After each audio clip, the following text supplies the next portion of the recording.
Good afternoon, and thank you so much for having me here. The idea for my presentation was to bring to surface some of the issues that I see in the mental health world, and I'm really hoping that you go through it. We'll breeze through this very quickly. I know you will have lots of time to read all of this stuff at a later time, but I'm very curious about what's going on in your minds regarding mental health in the Muslim community. So I have the pleasure of serving a disadvantaged population in the Muslim community, most of it, where there are no financial means and strength, and there's a lot of adversity because these are refugees as well as immigrants who are just about transitioning into the world here in the US, and it's not the American dream for them. I also have the pleasure of having a private practice where I work with extremely socioeconomically wealthy couples and families, many of whom are Muslims. So I get to see the disparity between both those groups, as well as notice some patterns that are unique to the Muslim community. So I'm just going to quickly go through some of the things I see, and I'm very curious about the questions that come up in your minds and how we can move this forward to really, really strengthen mental health support in the Muslim community. My slide is not moving. All right, so Muslims in America, about, depending on who you ask, it's anywhere from 4 to 7 million. There is an expectation that our numbers are going to exceed to becoming the second largest faith by 2050. So there's a huge population, growing population, and therefore the dynamics are something to be noticed. Pew had published 3 to 4 years ago that about almost 60% of Muslims still are not US born in the US, and about 42% are born in the US. So you can imagine the difference between an immigrant mind and those of you who have experienced parents in the US, how the minds are different, the values are different, and what they want to give to you is different in terms of even the religion and religious practice. Something unique happened in the US after 9/11. We were bundled together as a group, and we were called the Muslim community. But if you make notice, Muslim community in the US belongs to almost 80 countries.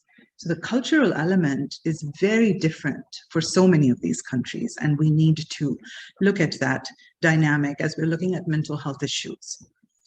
The next thing I want to bring to your attention is the acculturation. Dr. Zidan also talked about it, and we'll talk about it a little bit more.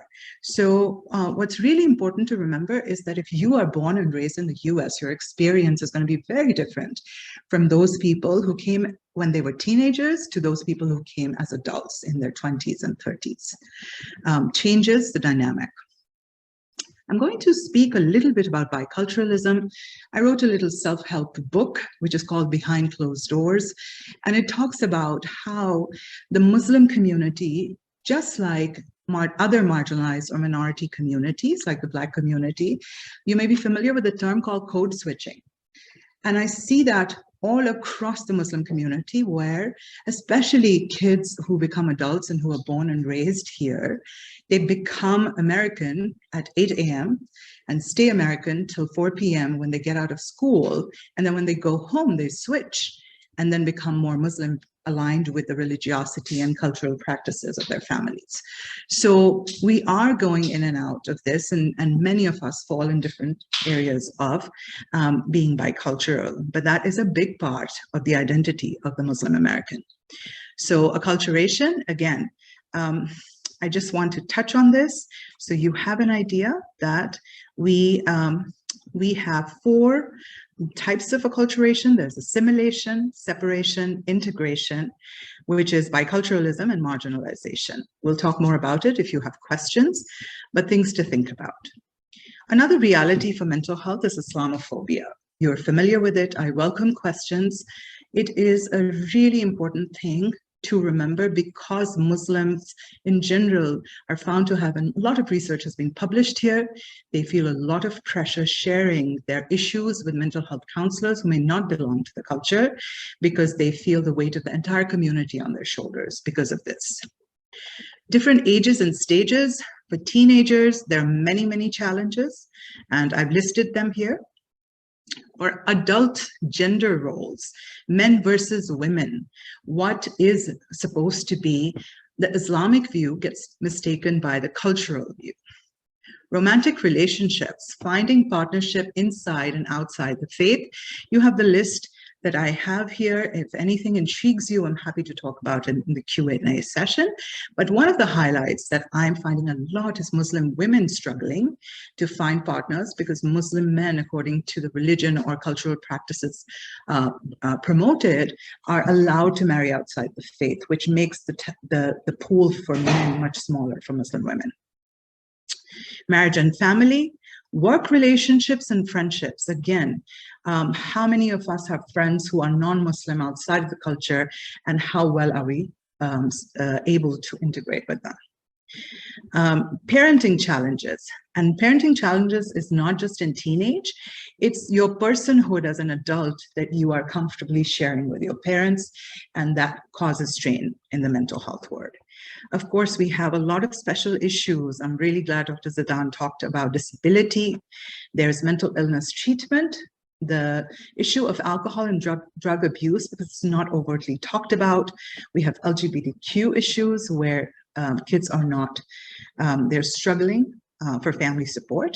And then there's racism within the Muslim community. There's colorism within the Muslim community. There's a lot of challenges. So just because you're Muslim, you know, there is that hierarchy of ethnicity that plays a role. Help-seeking behaviors are stigmatized, depending on your level of acculturation, of course, and familiarity. So I'm going to stop here.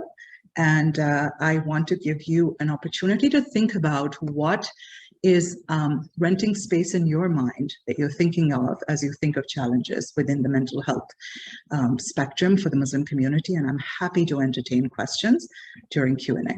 Thank you.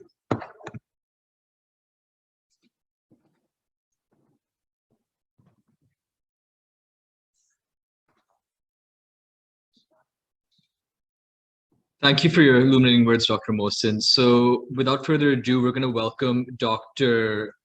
Ms. Sarah Mohr to the stage. I'm going to make her co-host.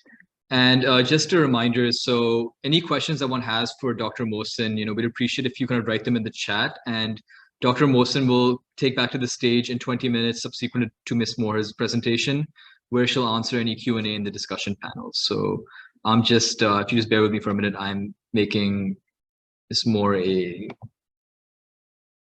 co-host. Assalamu alaikum. Ms. Mohr, could you please share your screen with your presentation? Yes, let me bring it up. Okay. Jazakallah khair. Thank you.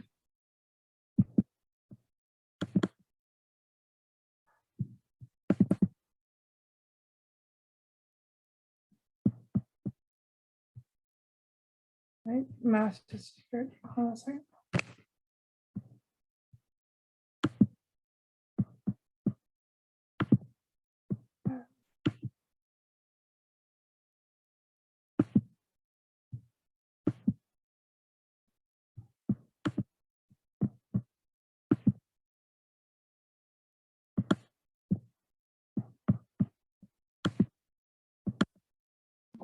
Perfect. So you have 20 minutes to present, inshallah, after which we'll move on to Q&A. Thank you so much. Okay, great. My presentation, I'm honored to be on a panel with such esteemed speakers, and I'm going to keep my presentation relatively brief. It may even be less than 20 minutes. I think we have plenty of need for more Q&A, so I will try and keep my presentation relatively brief.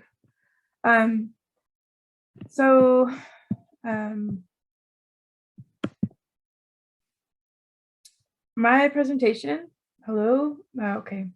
Bismillahirrahmanirrahim. Subhanallah, alhamdulillah, akbar, kadim. Amasai Saidim, Muhammad Wade, Saidim, Muhammad Khamis, Ibrahim, Mas Ibrahim, Breakout Saidim, Muhammad Wade, Saidim, Rakta Saidim, Nakam Ramadim, Thank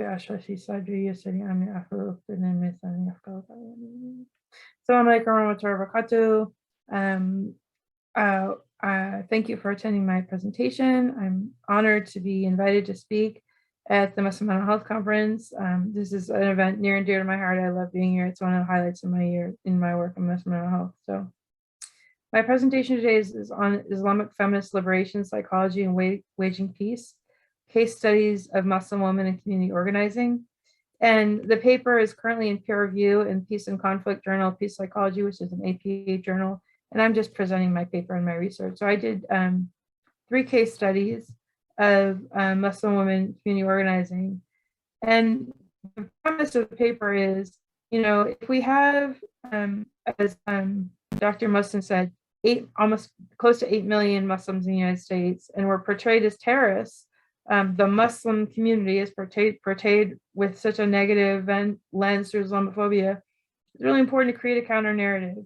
And so my work has been in my writing has been often about creating a counter narrative and changing the narrative. So my hypothesis going into the study was that Muslim women in the community engage in day-to-day activities which create peace through building relationships. This is in direct contrast to our depiction in the media and a concrete example of Islamic feminist liberation psychology. So I'll occasionally refer to Islamic feminist liberation psychology or Islamic liberation psychology as ILP, which is emerging more in the literature. The purpose of the study was to contribute to the literature more information about the lived experience of Muslim women as peacemakers from ILP lens, and specifically to contradict some of the stereotypes in the media and to provide a counter narrative, as I already said. So the first thing I did was do a literature review. And one of the things that was really clear was Islamic feminism and liberation psychology both come from a perspective of critiquing power relationships in society.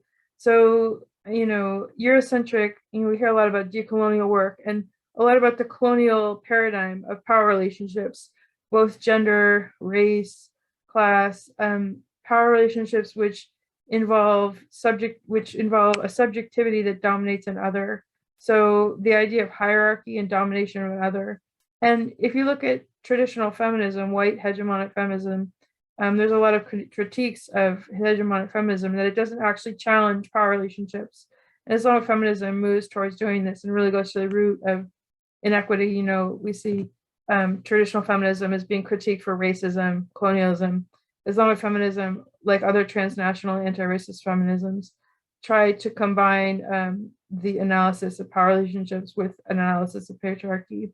Liberation psychology, similarly, which is why it fits well, critiques hegemonic psychology for these same type of power relationships and talks about how these power relationships are based on individualism, self-interest, based on an ontology of the human self that emphasizes hierarchy and proposes an episteme of relationality, relationship.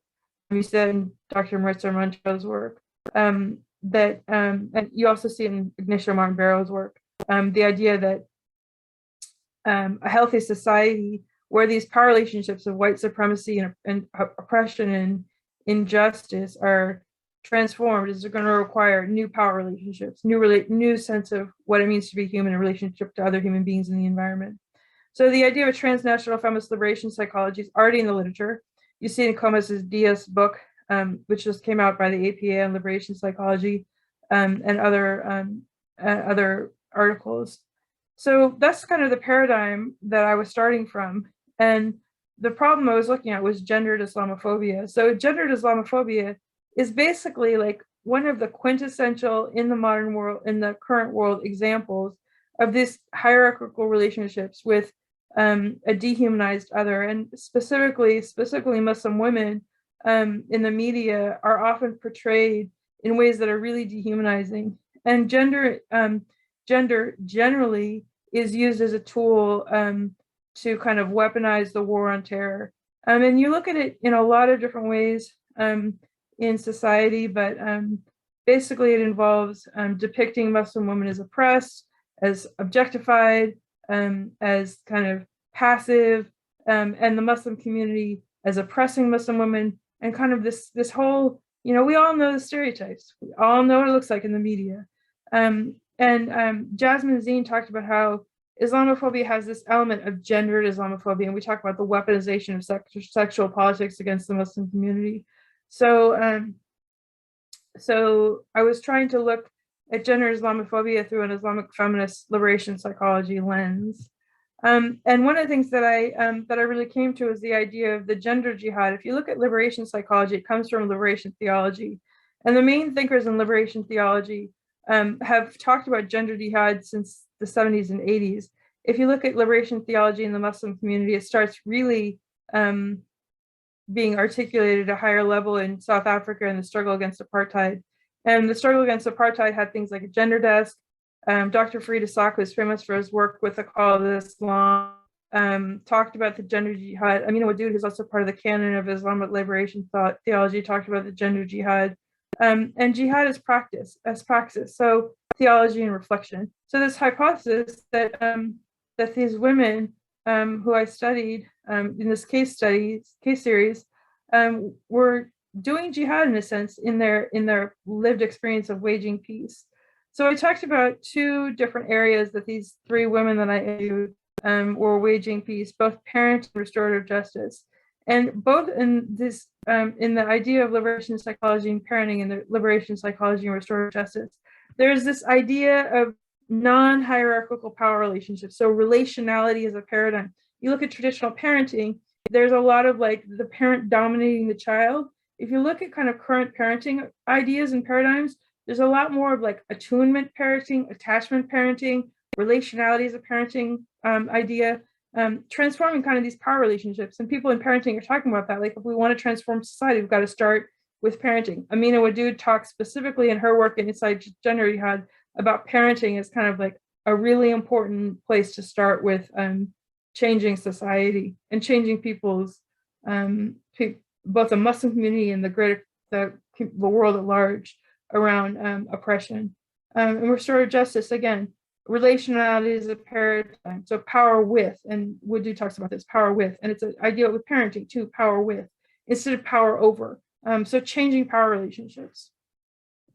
So I did this case series to try and see, you know, do women in the community who are doing this work reflect these ideas? Is there a basis for thinking that Muslim women in the community are living this way and thinking this way?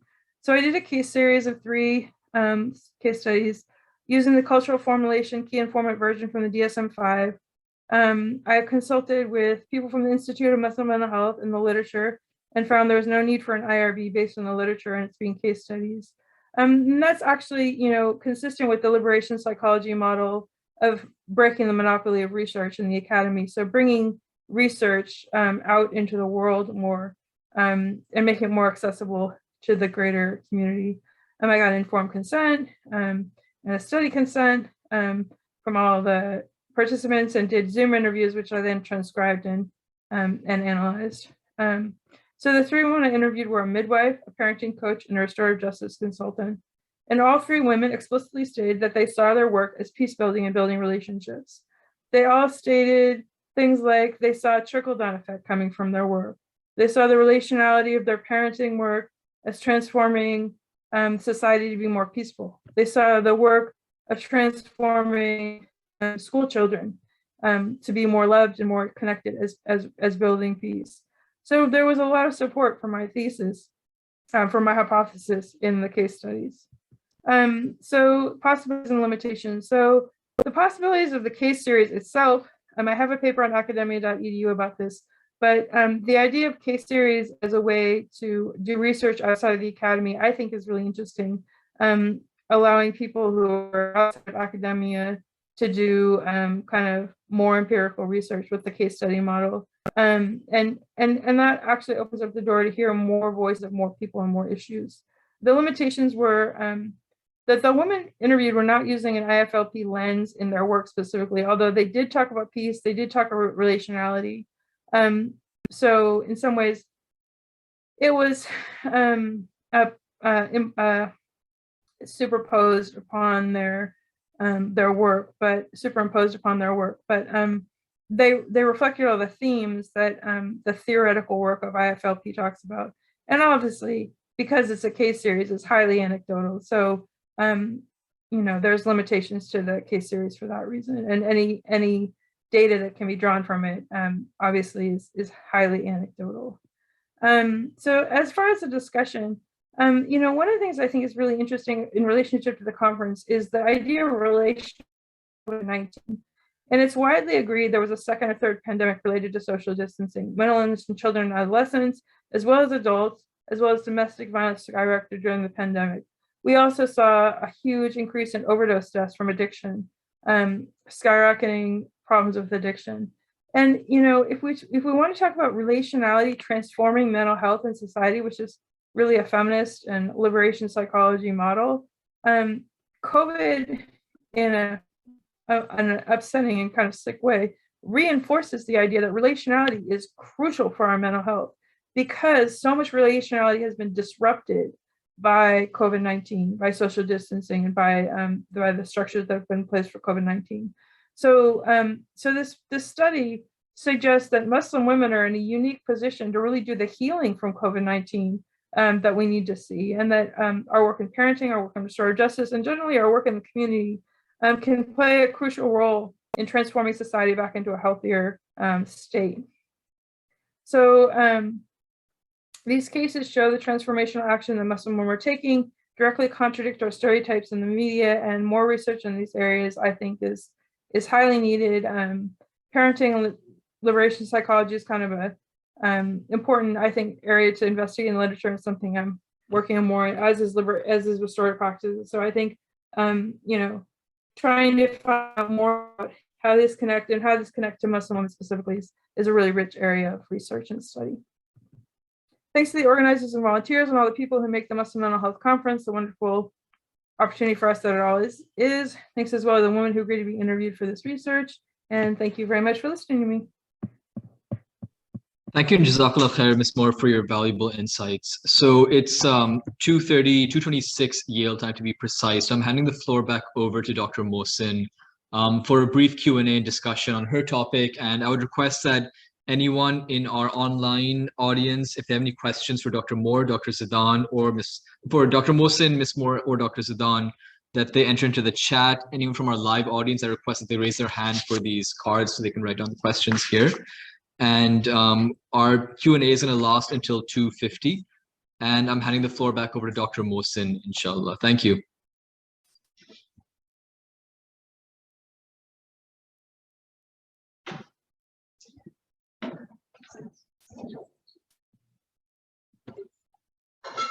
Ms. Mohr, if possible, could you end your screen share so that we have control of the screen again? Thank you. Oh, sorry. No problem.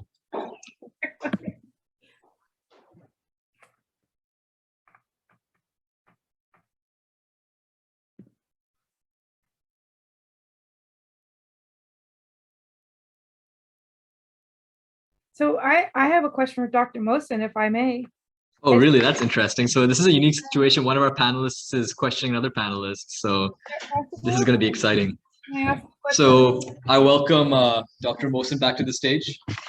Ms. Mohr, I loved your presentation, and I'm just so excited that feminism, especially for Muslim women, is on the forefront of this paper. So absolutely. I can't believe my phone is ringing.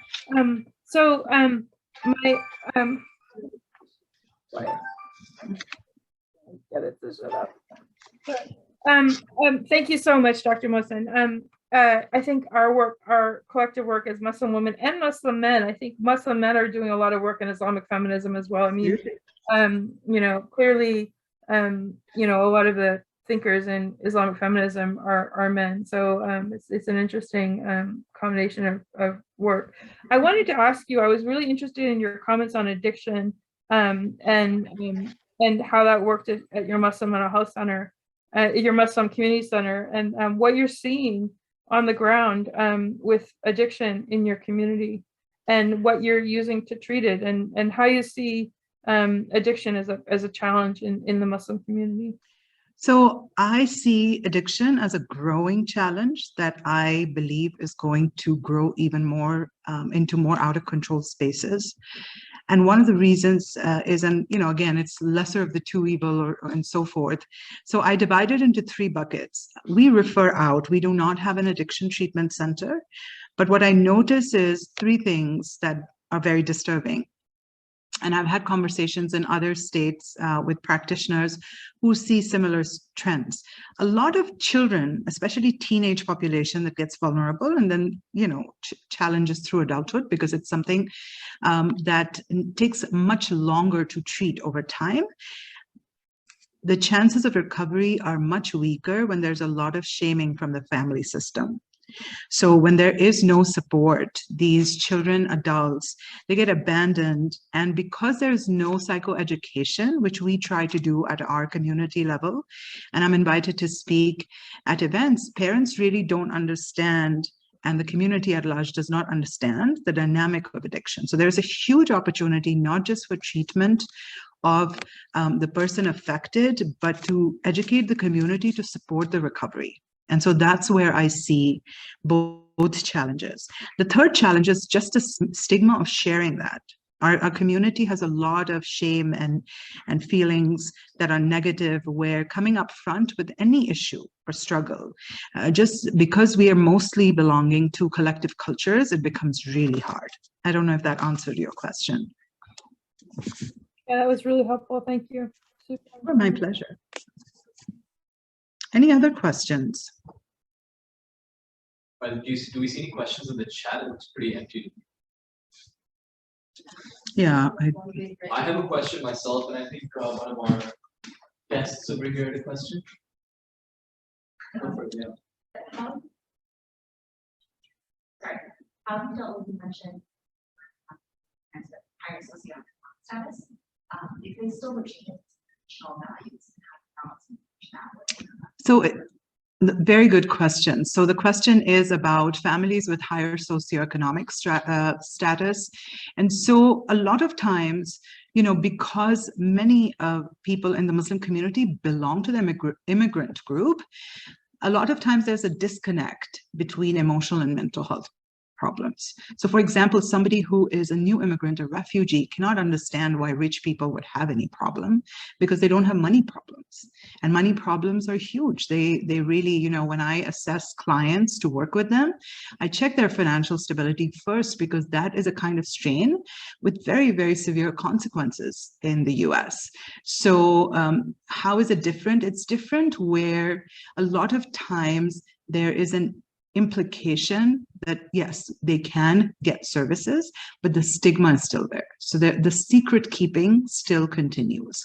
So there's no overt conversation about mental illness, about issues. Those strains are there. Yes, in my private practice, the fees are much higher because it's private. They're willing to pay the money, but not willing to do the work sometimes. And those are the clients I don't end up working with. To answer your question, for example, I only work with 18 and over, but when I work with young adults, I make it mandatory for the parents, especially if there's a joint family system, to have at least one parenting session at least 4 to 6 weeks, because I'm a systemic therapist. So if I'm not changing the system, I'm helping the person realize what the challenges are, but they go back and get triggered in the same family system. So there is no repair. And it actually makes them even more frustrated. And, because I'm a systemic family-oriented therapist, my ultimate goal is for the family to unite. So if parents are not changing how they are contributing to the problem, it really doesn't solve the problem. Does that answer your question? Yes, actually, they do subscribe, because I have the privilege, again, I have the privilege to say no to my clients, to say, sorry, we're not a good fit. Go ahead.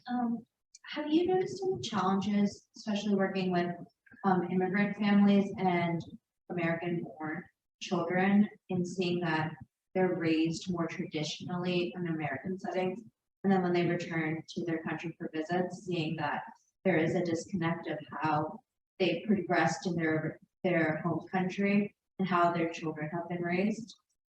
Have I seen challenges? I want to, and I don't know your name. Noreen. Noreen, that is a fantastic question. That is where most of the challenges are. Because remember, a lot of times, and I'll give you an idea, you know, when you have parents, those of you who are young, your parents, if they were immigrants, they bring about this culture and then they live in the culture like a bubble if they are not acculturated.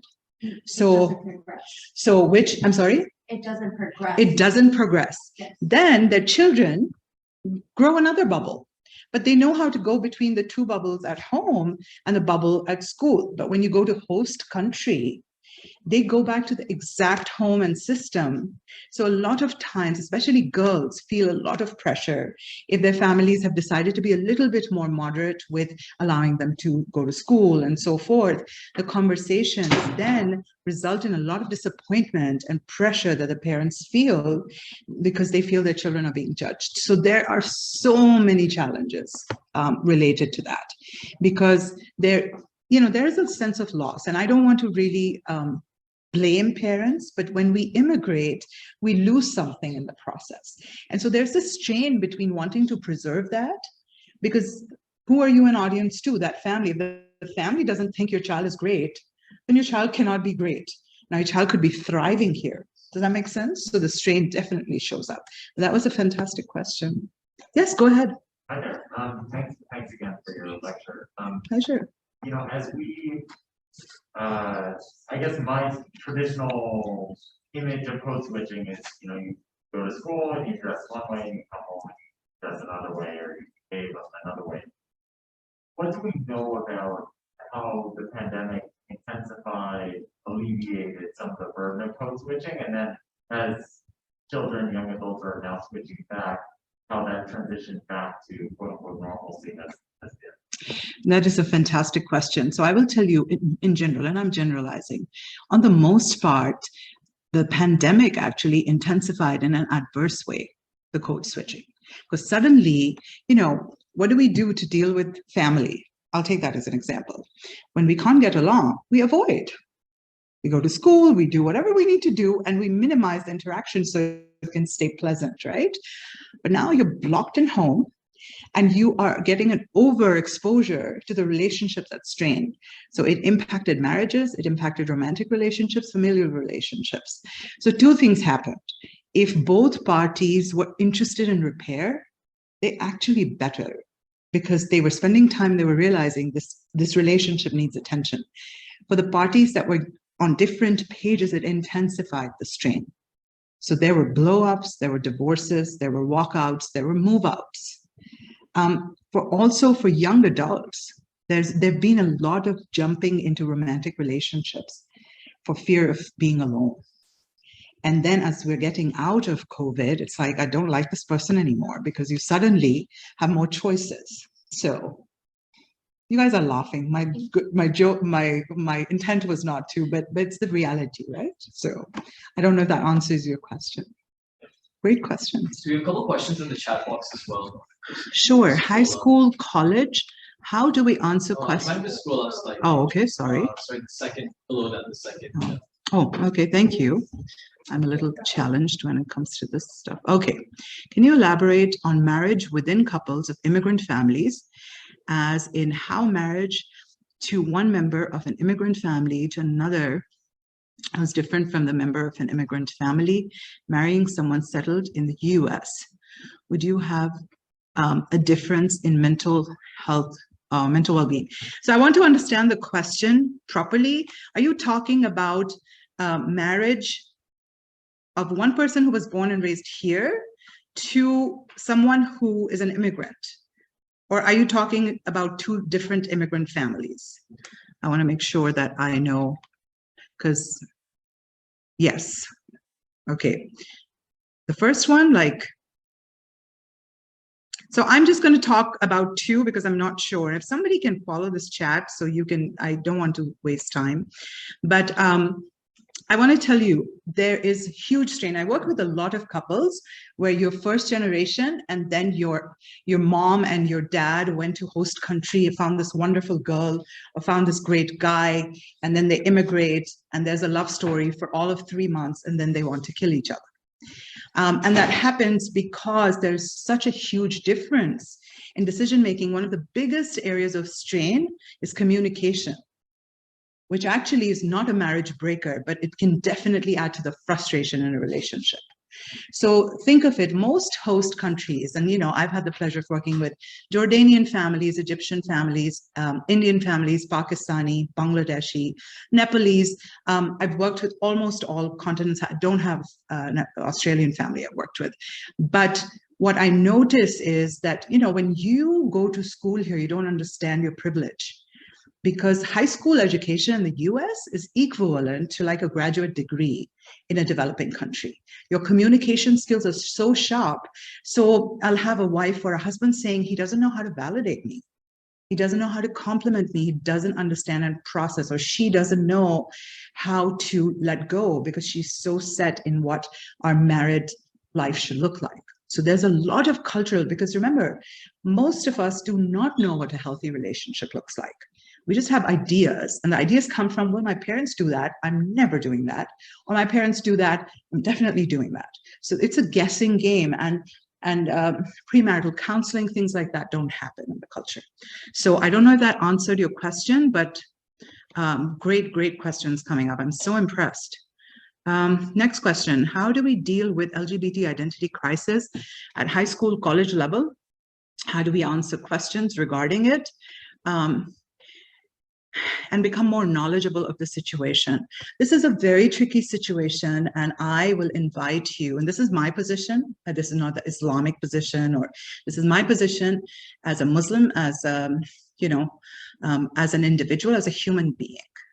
My position is you have to act with kindness, because you are interacting with a population that's getting very judged. And I only will make one comment, because this is something that I can speak about for an hour. You have to understand, it's like the common comment I get from the parent and the more conservative practicing Muslims is that, oh, it's fashionable and they're doing this just because they can and so forth. And it's more curiosity based. And I want to tell you, how many of you, if you're familiar with what the Black community has gone through in terms of prejudice and racism, if somebody would choose to be Black, say, you know what, I'm bored, I want to be Black. That doesn't happen, because it comes with so much adversity that our community, I don't think, can understand what a Black person goes through in terms of their story and their narrative and what they've been through. LGBTQ is kind of similar. Who would sign up to be someone to be judged, to be shamed, to be, there's definitely room for more understanding and education. And as Muslim students, as Muslim professionals, my request would be, I invite you to consider kindness. And Islam really says, when you disagree with something, you leave that person between them and God. You don't become judge and jury. So that's my position on it. I don't know if that makes sense to you, but I'm owning my position. All right. My pleasure. I think I have run out of time, but I really appreciate all the questions. You guys have been great.